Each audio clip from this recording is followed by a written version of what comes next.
이번에는 만일에 당선되신다면 새로운 슬로건은 또 뭐가 될까요? 글쎄요, 이번에는 안심시장이라고 해야 될 것 안심시장. 같습니다. 예, 사실은 시장 선거를 하게 되면 두 개의 큰 축이 있죠. 도시경쟁력 강화, 시민의 삶의 질.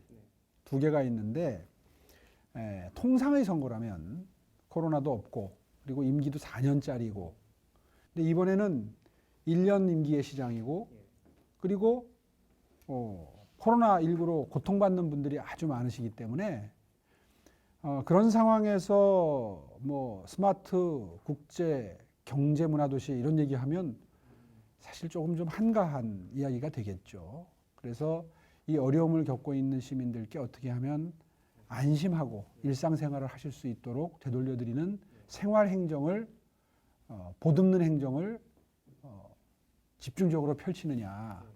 그래서 이 무너져 내린 일상을 다시 회복시키는 일상의 회복이라고 하는 컨셉으로 안심, 안정된 행정 이런 것을 추구한다.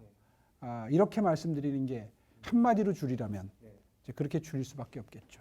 여행 프로젝트처럼 이번에 만일에 시장이 되신다면 여성들의 어떤 행복을 위해서 그런 또 구상이 있으십니까?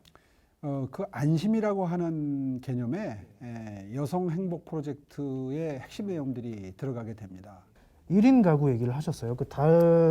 여권의 유력 후보인 박영선 장관은 이제 국회의사당에서 동여의도로 향하는 도로를 지하화해서 공원을 만들고 거기에 1인 가구태를 짓겠다고 했습니다. 그래서 어떻게 보세요? 꿈 같은 얘기고요. 임기 1년짜리 시장은 할 수 없는 일입니다.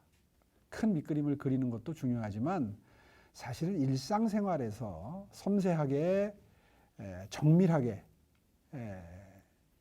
이 시민들이 가장 흔하게 느낄 수 있는 불편함, 불안, 불쾌 이런 것들을 해결해 드리는 게 사실은 생활시장으로서는 가장 중요한 숙제라고 보고요.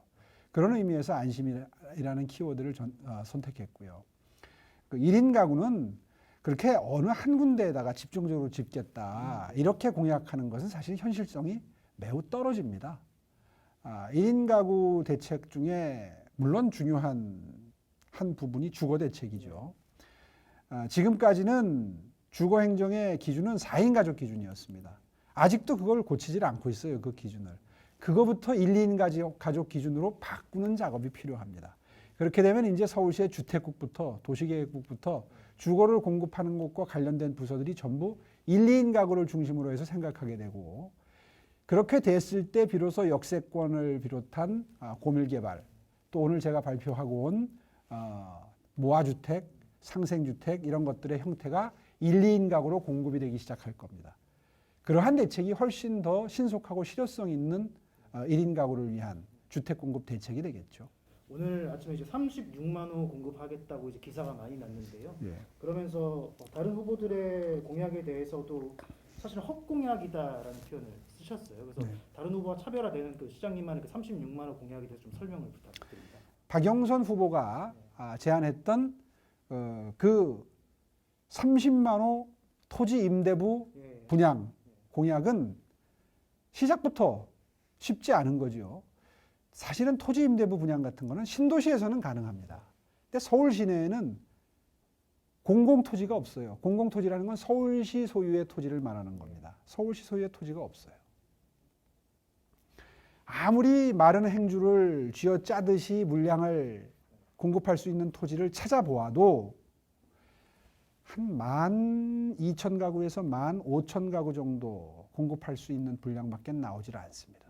서울 시내 전체에서 아무리 찾아봐도. 그러니까 30만 가구 토지 임대부 분양을 한다는 건 완전히 새빨간 거짓말에 가까운 공약인 거죠. 현실적으로 땅이 없으니까요. 한번 생각해 보십시오. 땅은 분양을 하지 않고 건물만 분양하는 게 토지 임대부 분양입니다.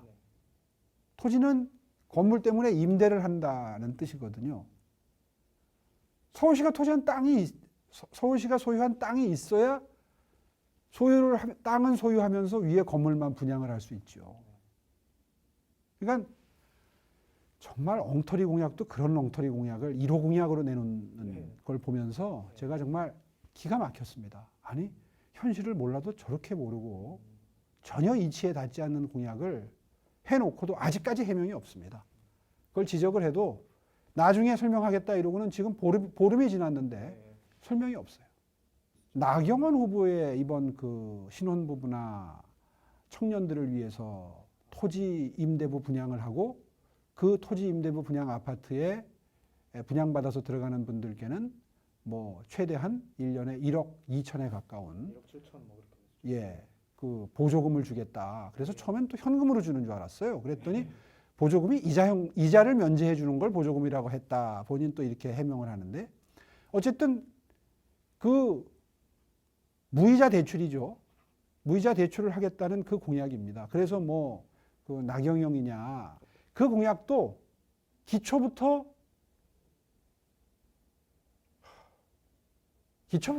불가능한 공약입니다. 왜냐하면 1년에 10,000원씩 10만 원을 공급하겠다. 그걸 전제로 해서 신혼부부들에게 그렇게 대출 이자를 면제해주는 1억씩 혜택을 주겠다는 거거든요. 이게 연동이 돼 있는 겁니다. 그런데 지금 말씀드린 것처럼 서울 시내에는 토지 임대부 분양을 하려면 공공토지가 있어야 되는데 12,000가구에서 15,000가구를 공급할 정도 분량의 서울시 소유 토지밖에 서울시에 없다. 그리고 서울시가 가지고 있는 거를 그나마 전부 토지 임대부로 다 분양할 수도 없잖아요. 임대주택도 지어야 될 거 아니에요. 또 토지 임대부가 아닌 통상의 형태도 공급해야 될 거 아니에요. 그러다 보면은 이거 완전히 헛공약이죠. 그러니까 지금 그게 뭐 너무 인기영합주의적이다.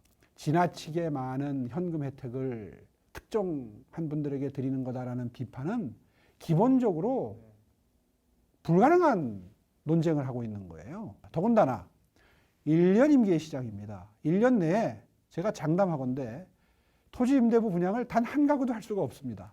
왜 그렇죠? 1년이네. 아니 1년 내에 집을 어떻게 지어요? 어디에다가 토지 임대부 분양을 할지부터 결정을 하고 계획 세우다 보면 6개월, 1년 후딱 갑니다. 그러니까 1년 내에는 단 한 가구도 그 공약의 혜택을 받을 수 있는 분이 없다라고 해도 과언이 아닙니다. 안철수 후보의 공약도 그렇습니다. 안철수 후보의 공약도 자세히 살펴보면 다 허점투성입니다. 임기 5년 동안에 5년 한다 치고 5년 동안에 74만 6천 가구를 공급하겠다고 하거든요. 그런데 지금 서울에 380만 호가 있습니다. 인구 1,000만이 좀 안 되니까요. 380만 호 정도 되겠죠. 2, 3인 가구가 평균이니까요. 그렇죠? 그런데 임기 5년의 시장이 74만 6천 가구를 공급한다는 게 균형이 맞습니까? 모아주택과 상생주택이라는 새로운 개념을 도입했습니다. 제가 아까 설명드린 것처럼 서울시에는 땅이 없습니다. 서울시가 가지고 있는 땅이 없습니다. 결국 민간이 가진 땅 위에 집을 빨리 짓도록 유도하는 겁니다. 그래서 민간의 활력을 이용하는 것이 신속한 주택 공급의 요체다라고 얘기하는 것이고요. 그래서 1탄으로 내놓은 2종 일반 주거지역 7층 높이 해제 같은 걸 통해서 서울 시내 전체에 존재하고 있는 2종 일반 주거지역에 높이 규제만 해제를 해도 건축을 하면 이익이 생기기 때문에 땅 주인들이 사업을 하려고 이제 몰려들게 되죠. 거기에 이제 건축업자들도 가세를 하게 되고 이렇게 되면 건축업도 살아나서 서울 경기도 살아나고 일자리도 만들어지고 주택도 공급된다 하는 차원에서의 모아주택, 상생주택이고요. 그리고 땅이 없기 때문에 공공에서 공급하기 위해서는 그 장기전세주택 같은 걸 공급하려면 공공이 땅이 있어야 되잖아요. 그건 민간 소유 토지에다가 하기가 힘들어요. 그런데 민간 소유 토지를 활용할 방법이 있습니다. 그게 뭐냐 하면 임차입니다. 민간인들이 땅을 어떻게 활용할지 망설이는 분들이 많은데 그분들께 임대료를 드리고 땅을 임차하는 겁니다. 서울시가. 그렇게 해서 그 위에 장기전세주택을 짓고 땅 주인에게 임차료를 드린다. 어차피 임차하신 분들로부터 임차료가 들어오니까 그 임차료로 땅 빌린 분들한테 일부 드리고 건축비를 뽑으면 되는 거죠. 그런 구조의 주택이 상생주택이고요. 민간과 공공이 상생한다 해서 상생주택이고요. 모아주택은 열악한 주거 다닥다닥 붙어있는 조그마한 그 좁은 평수의 단독주택들이 있는 열악한 주거단지들이 많습니다. 이런 데 들어가면 차 한 대가 돌아 나오기 힘들 정도로 차 2대가 교행하기 힘들 정도의 뒷골목들이 많기 때문에 그런 곳의 주거 환경이 매우 열악합니다. 근데 그거를 도시 재생한다 이렇게, 그런데 1년에 10조씩을 이 정부가 지금 퍼부어도 아무런 효과가 없거든요. 그거 하지 말고 그분들에게 인센티브를 드리자 이겁니다. 어떻게 하느냐? 4집, 6집, 10집 모아오면 넓어질수록 용적률 인센티브를 더 드리는 겁니다.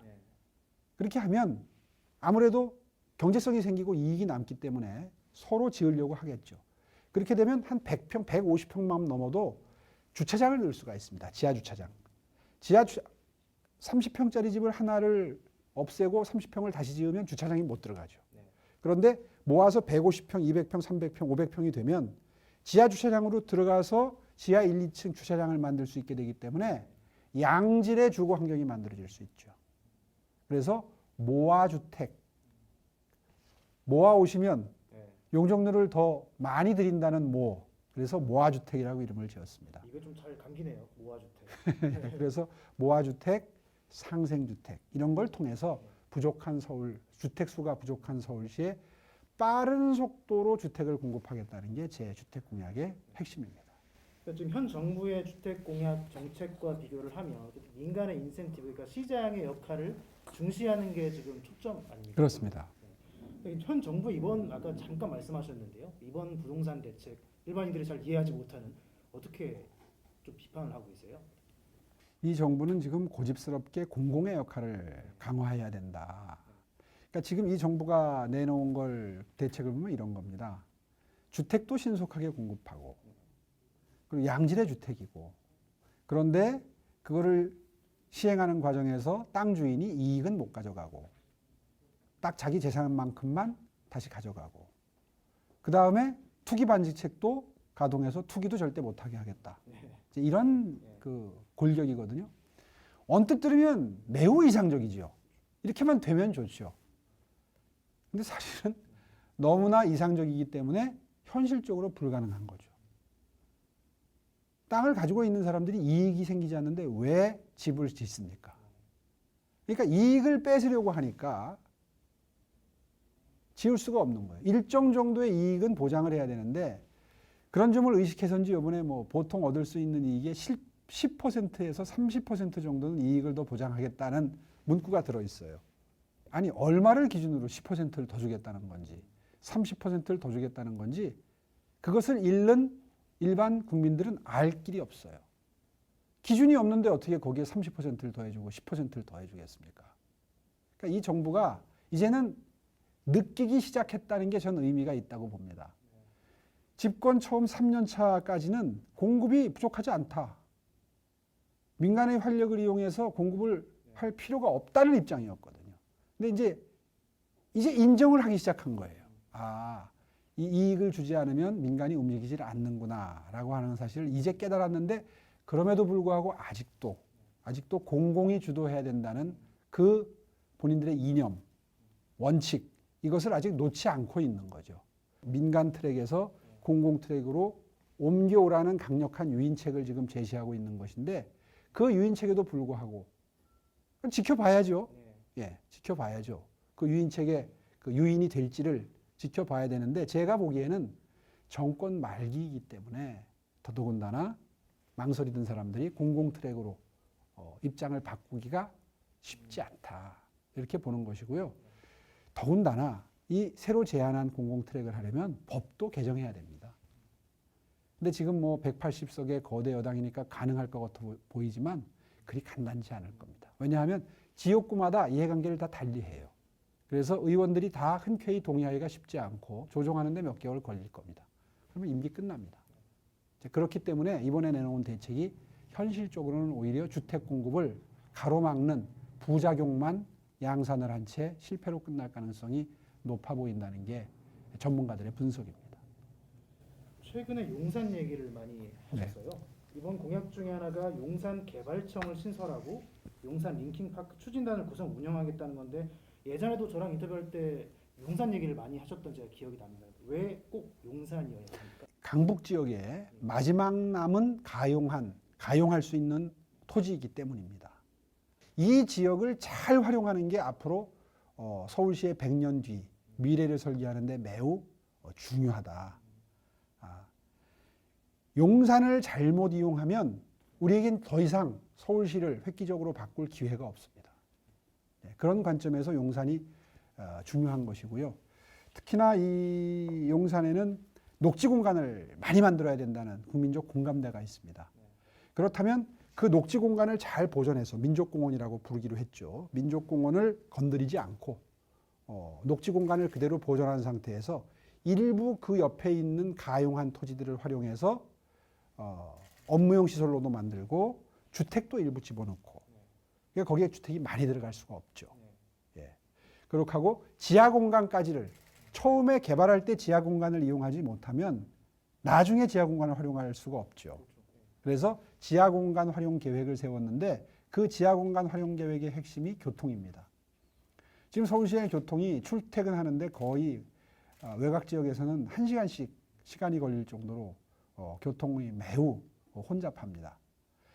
그래서 강변북로를 타고 양쪽에서 들어오는 그 길, 그 다음에 저쪽 북쪽, 서쪽, 동북쪽에서 서북쪽에서 들어오는 길, 또 남쪽에서도 동남쪽, 서남쪽에서 들어가는 길 6개를 지하 대심도 터널을 파가지고 용산공원 밑에 큰 회차할 수 있는 공간을 지하 공간을 만들어서 그곳을 통해서 서울 시내 4통팔달 다 지하로 4차선씩을 깔게 되면 그러면 지상에 있는 교통량이 획기적으로 지하로 들어갈 수 있게 되겠죠. 이제 군데군데 진출음로가 생기겠죠. 그런 원대한 구상을 한 겁니다. 이제 그렇게 되면 그것이 이제 이게 상상 속의 어떤 무슨 계획처럼 보일 텐데요. 그렇지 않습니다. 프랑스 파리에 라데팡스라고 하는 곳이 있습니다. 라데팡스 개발의 사례를 보고 아이디어를 얻은 겁니다. 이게 10년짜리 계획입니다. 1년짜리 시장은 밑그림 그리는 겁니다. 밑그림 그리고 이제 용도를 그렇게 만들고 계획을 세워놓으면 후임 시장이 들어와서 그건 누가 들어와도 아마 서울시의 교통 문제를 해결하는 획기적인 대책이 될 수 있을 거기 때문에 누구라도 들어오면 아마 이어서 정책을 계승해 나갈 걸로 믿고요. 지상 공간은 아시아의 실리콘밸리다. 제가 이런 생각을 했는데 사실 이제 판교에 우리의 최첨단 그 테크놀로지를 바탕으로 한 기업들이 많이 집적돼 있지 않습니까? 서울 시내에 그런 곳이 없습니다. 그래서 용산을 다시 주목하는 거죠. 그 위에 가용할 토지들이 있으니까 그 위에 최첨단 과학 기술을 바탕으로 한 기업들을 유치를 해서 다시 말해서 빅데이터나 AI, 블록체인 이런 그 최첨단 과학 기술을 바탕으로 한 스타트업들, 중견기업들 이런 기업들을 유치를 해서 명실공히 아시아의 실리콘밸리를 만들겠다. 이런 구상을 한 것이고요.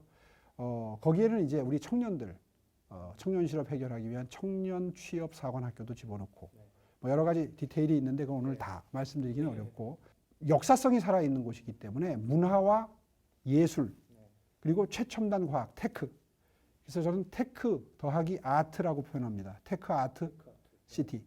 이걸 이제 재미있게 표현해서 데카르트 시티다. 제가 이렇게 별명을 붙였는데 제 그 비전 체계를 보면 스마트 경제 문화 도시를 만들겠다. 그 스마트 경제 문화 도시 프로젝트의 핵심 공간이 용산이 됩니다.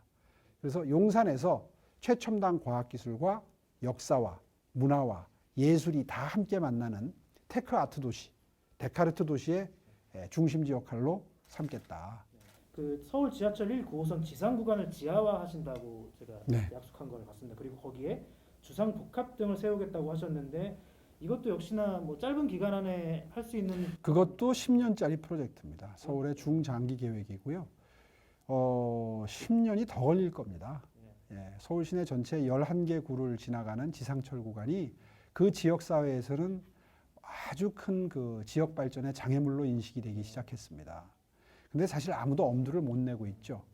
그런데 사실 서울은 이제 더 이상 가용한 토지가 없다. 제가 그게 굉장히 좀 강조해서 말씀드리지 않습니까?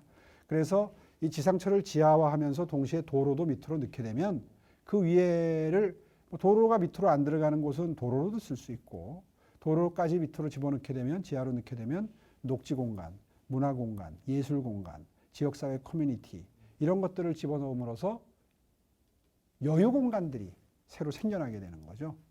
그런 개념으로 지상철 지하화를 계획을 했습니다. 강성구수 황교안 대표, 나경원 원내대표의 투톱이 당을 운영한 결과가 지난해 총선 결과였다고 말씀을 하셨는데 오늘 마침 나 의원이 CBS 라디오에 나와서 총선 때는 원내대표가 아니었고 그리고 실질적으로 민주주의를 지키기 위한 그리고 일방적인 독주를 막기 위한 뭐 투쟁이었다 이런 취지로 답변을 하셨어요. 어떻게 생각하세요? 어쨌든 1년 동안 당의 투톱이었던 건 분명한 사실이고요. 그 결과가 총선이라는 것도 아마 본인이 부인 못하실 겁니다. 실제로 제가 보니까 어젠가 황교안 대표는 책을 내셨죠. 참회록을 내셨더라고요. 책 제목이 나는 죄인입니다. 네. 참회록인 걸로 보이는데 어쨌든 1년 동안 당을 같이 이끌어 놓고 한 분은 참회록을 쓰셨는데 한 분은 반성조차 없으세요. 이거는 책임 정치가 아니다. 그런 관점에서 본인의 입장 표명이 저는 있어야 옳다고 생각합니다. 10년 전에 아이들 점심값 주는 것을 이유를 해서 당과 한마디 상의도 없이 본인의 직을 걸었다. 그것을 이유로 시장에 사퇴를 했기 때문에 다시 표를 구한다는 것은 명분이 없다. 저는 그 부분에 대해서는 출마 선언문에서도 이미 죄송하다는 말씀을 드렸고 죄송하다는 말씀을 저는 수십 번 했던 걸 기억을 합니다. 근데 본인은 이 부분에 대해서 지금 단 한 번도 반성이 없었어요. 예, 그 부분을 지적을 한 겁니다. 어쨌든 장내외를 막론하고 강경투쟁을 하시는 과정에서 나경원 원내대표는 원내를 책임졌고 그렇지 않습니까? 네.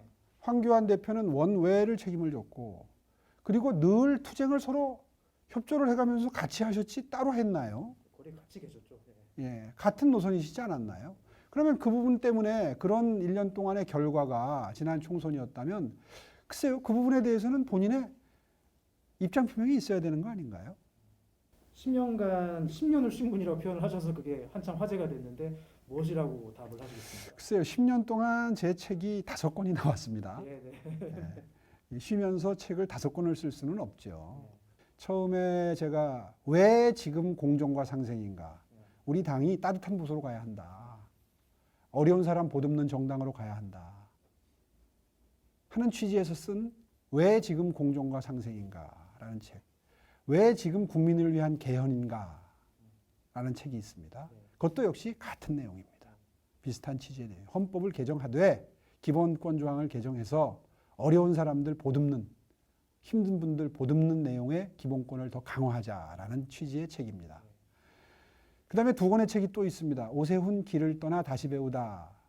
2권인데요. 한 권은 페루 편, 한 권은 루안다 편입니다. 그 코이카 봉사단으로. 예, 그렇습니다.